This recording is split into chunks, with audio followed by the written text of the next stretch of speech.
গোমাংস সন্দৰ্ভত মুখ্যমন্ত্ৰী ডক্টৰ হিমন্ত বিশ্ব শৰ্মাই মন্তব্য কৰিছে আৰু সমাজখনত অস্থিৰ কৰিবলৈ কোনে চেষ্টা কৰিছে শেহতীয়াভাৱে বিটিআৰৰ প্ৰসংগ উত্থাপন কৰিছে মুখ্যমন্ত্ৰীগৰাকীয়ে আৰু একেটা সময়তে মুখ্যমন্ত্ৰী ডক্টৰ হিমন্ত বিশ্ব শৰ্মাই সমালোচনা কৰিলে কংগ্ৰেছক।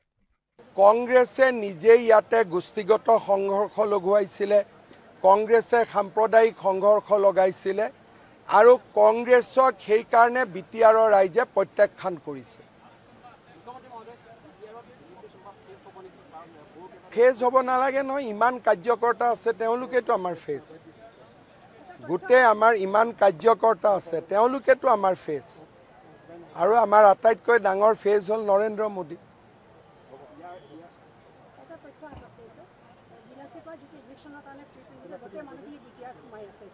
বিটিআৰে সোমাব দিব নালাগে, কাৰণ তেওঁলোকক আমি য'ত যাব লাগে জাগা দেখুৱাই দিছোঁ। গতিকে কোনো মানুহ বিটিআৰত সোমাব নালাগে।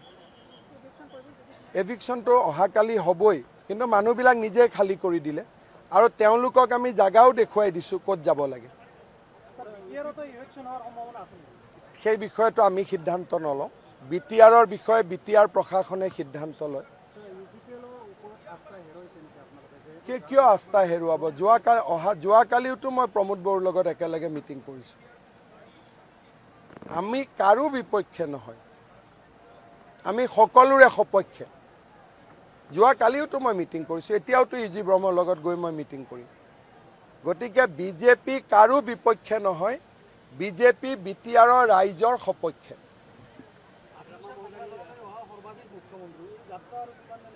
একদম বিটিআৰ যেতিয়ালৈকে অসমৰ আটাইতকৈ ডেভেলপ অঞ্চল নহয় তেতিয়ালৈকে বিটিআৰত মই আছোৱেই। আপুনি যিহেতু সাংবাদিক নহয় বাইদেউ, লাহেকৈ মই সুধিম। আচ্ছা তেতিয়াহ'লে আহক না, আপুনি আগত আহক না, আহক না বাইদেউ, কোনে যাব নিদিয়ে আপুনি? জাৰ্নেলিষ্টক?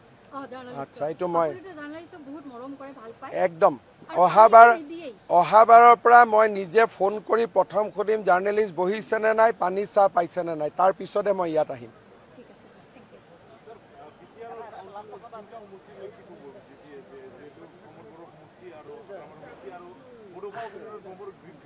চাওক, প্ৰমোদ বড়োৰ সমষ্টিত আমি প্ৰতিদ্বন্দ্বিতা কৰিম নে নাই, হাগ্ৰামা মহিলাৰ সমষ্টিত আমি প্ৰতিদ্বন্দ্বিতা কৰিম নে নাই, তাত আমি সিদ্ধান্ত লোৱা নাই।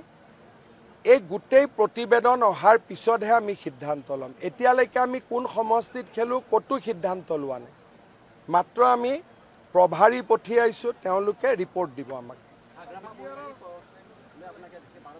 একো নাই, মোৰ লগততো চবৰে ভাল, মইতো চবৰ লগতে ভাল, মোৰ শত্ৰুৰ লগতো ভাল সম্পৰ্ক বজাই ৰাখোঁ। যদি কোনোবা বাংলাদেশ আৰু পাকিস্তানৰ এজেণ্ট নহয়, তাৰ বাদে মোৰ চবৰ লগতে ভাল অসমত যিমান মানুহ আছে।